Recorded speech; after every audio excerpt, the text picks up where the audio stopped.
Hey, it's Tom Martin, and today I'm going to speak with you about something that's critically important in determining how successful you're going to be in using AI. And no, it has nothing to do with are you using the latest model?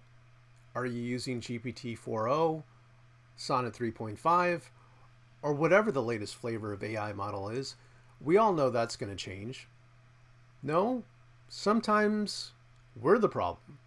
Sometimes it has to do with, you guessed it, our mindset and how we approach AI, what our expectations are, and maybe not having a firm grasp of what its strengths and weaknesses are. So that's the topic for today I want to talk about, is how we can improve our mindset so that we can be the most successful we can be with AI. So you don't want to be that guy. The I knew it couldn't do that guy. And, I've been guilty of that. I know that others have been guilty of that. You kind of ask it questions that you know might trip it up, or you have outsized expectations of what it could do. And then it turns out a result that's imperfect and doesn't meet our expectations. Now, the important thing to do, or the important thing not to do when that happens, is to throw the baby out with the bathwater. And I've seen lawyers do it time and time again. They ask AI to perform some task for them, and if it doesn't perform perfectly, this is a failed project. I'm going to have to just wait this one out until it is perfect. And the problem with that mindset is that you're going to get left at the sidelines. The lawyer that uses AI is going to push you out, is going to be more successful, is going to learn how it works. And so when the next iteration of AI comes down the road, they're going to get it. And you don't want to be left behind. You want to be more like this guy over here. It can help me do what? That kind of curious excitement, open-mindedness towards AI is what you want to foster. Because you don't have control over what the latest AI model is going to do or when it's going to be available. But what you can do is, in the meantime, keep an open mind and a curious mind that experiments and learns more about AI. And you're here listening to this. So that means already that you're curious, and I hope that you do foster that mindset. It will put you a world apart from lawyers that don't. Now, one result of having a bad mindset, and this is one mindset that has, as we've seen already, led to some pretty bad results, is having the mindset that AI is like an oracle. That is some magic seer that knows everything and is the equivalent of an AI god. That kind of mindset, where you expect magic, where your expectations are so high that if it doesn't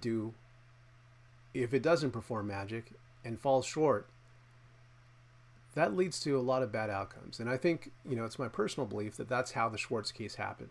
Because when that attorney was doing research and got the results that he didn't check it. He just took it for granted without verification that it was going to provide an absolutely perfect result, a push button perfect result. I ask for something, it gives me it.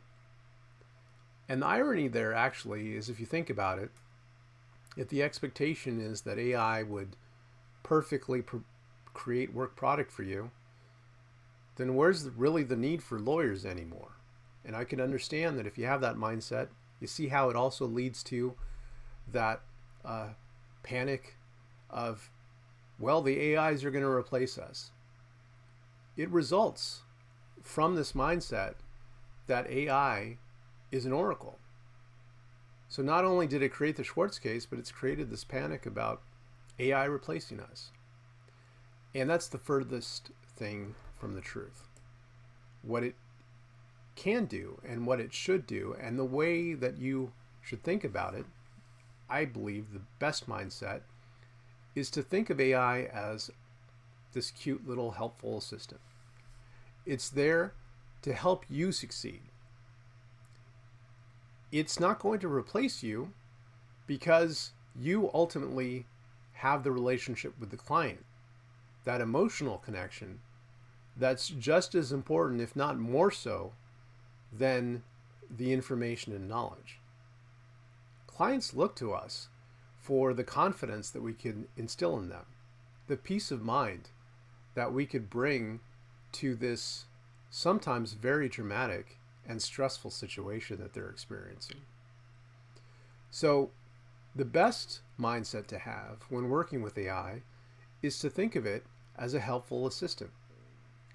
It, like, let's say R2D2, is there to be at our side as a helpful co-pilot that can get us through that next battle that we have to face and help us succeed. Now, practically, what does that mean?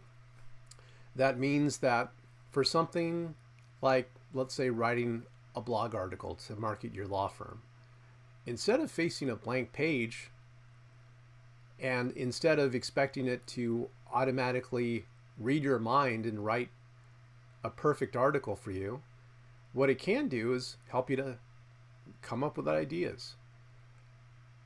If it's probate litigation in California, it could give you several ideas of what to write about. It could even take a first draft and get you in the mindset of being a creative collaborator. Now that is, if we look at the before picture, that's so far ahead. The before picture is that we would sit down at a laptop and have a blank screen, and if you're like me, you might take a break, go grab a coffee, and then just get distracted with something else and waste some time not getting ahead. But this helps us to get started immediately, and it helps to engage our critical mind to create a feedback loop where it provides us with some content and we edit it and revise it, and then it provides us with even more content so that we can get something whipped into shape that's pretty respectable, that we can put on our blog, that we can put into an article that we share with potential clients or existing clients. That's the way to think of it. It's a creative collaborator. And I truly believe that if you have that mindset, you will have a superpower that other lawyers don't have. That's it. So today I just wanted to share with you that having the right mindset can really help you to succeed with AI. And I hope you take that to heart. And whenever you use ChatGPT or Claude, remember that it's there to help you succeed and that it's a back and forth. The more you communicate with it, the more you let it know what you're trying to accomplish, the better you're going to succeed. So with that, I wish you the best with your adventure with AI. And if you have any questions or comments, please leave them below. I'd be thrilled to answer your questions, and maybe it'll come up with a new idea for the next episode. Thank you, and happy exploring.